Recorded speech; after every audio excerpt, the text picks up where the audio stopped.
পাকিস্তান ডিগবাজি খেতে বিমানের টিকিটের জন্য হাহাকার, দাম বাড়ল কত? ডিগবাজি খেলো পাকিস্তান, বাঁচলো আইসিসির 1,500 কোটির ক্ষতি।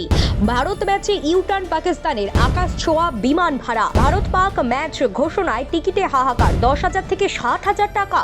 পাকিস্তানের সিদ্ধান্তে স্বস্তির নিঃশ্বাস আইসিসির, আতঙ্কে ক্রিকেট দুনিয়া। ম্যাচ খেলবে পাকিস্তান, আর্থিক বিপর্যয় থেকে বাঁচল বিশ্ব ক্রিকেট। কূটনীতির চাপ আর অর্থনীতি সব মিলিয়ে পাকিস্তানের ডিগবাজি। ভারত ম্যাচে রাজি হতেই পাল্টে গেল সব হিসেব। $174 মিলিয়ন ক্ষতি এড়াতে পাকিস্তানের নাটকীয় ইউটার্ন। মাঠে নামবে পাকিস্তান, বাজারে আগুন বিমান ভাড়ায়। ক্রিকেট নয় শুধু, অর্থনীতিতেও জিতল ভারত পাক ম্যাচে। পাকিস্তান শেষমেশ অবস্থান বদল করায় বড়সড় আর্থিক বিপর্যয়ের হাত থেকে রক্ষা পেল আন্তর্জাতিক ক্রিকেট পরিষদ। টি-20 বিশ্বকাপে ভারতের বিরুদ্ধে ম্যাচ খেলতে রাজি হওয়ায় স্বস্তির নিঃশ্বাস ফেলেছে শুধু আইসিসি নয়, স্বস্তি ফিরেছে সদস্য দেশগুলির মধ্যেও। কারণ এই ম্যাচ না হলে যে বিপুল অঙ্কের ক্ষতির মুখে পড়তে হতো বিশ্ব ক্রিকেট সংস্থাকে, তার প্রভাব সরাসরি পড়ত অংশগ্রহণকারী দেশগুলির আয়েও। একটি সূত্রের দাবি অনুযায়ী আগামী 15 ফেব্রুয়ারি ভারত পাকিস্তান ম্যাচ না হলে আইসিসির সম্ভাব্য ক্ষতির পরিমাণ দাঁড়াতো প্রায় $17,40,00,000 ভারতীয় মুদ্রায়, যার অঙ্ক 1,575,61,00,000 টাকা। সম্প্রচার সত্ত্বেও টিকিট বিক্রি, স্পন্সরশিপ এবং বিজ্ঞাপন থেকে যে বিপুল রাজস্ব আসার কথা ছিল, সেই সবই ঝুঁকির মুখে পড়ে যেত।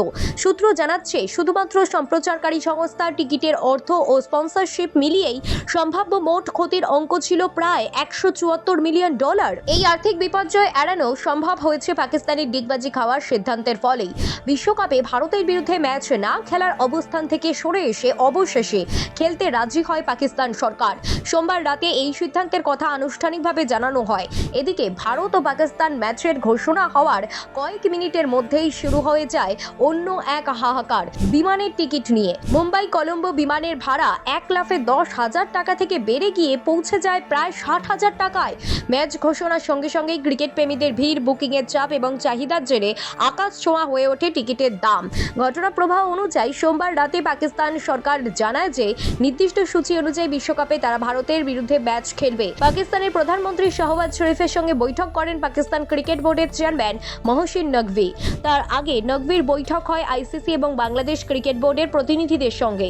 সেই আলোচনার বিষয়বস্তু নিয়ে প্রধানমন্ত্রীকে জানান।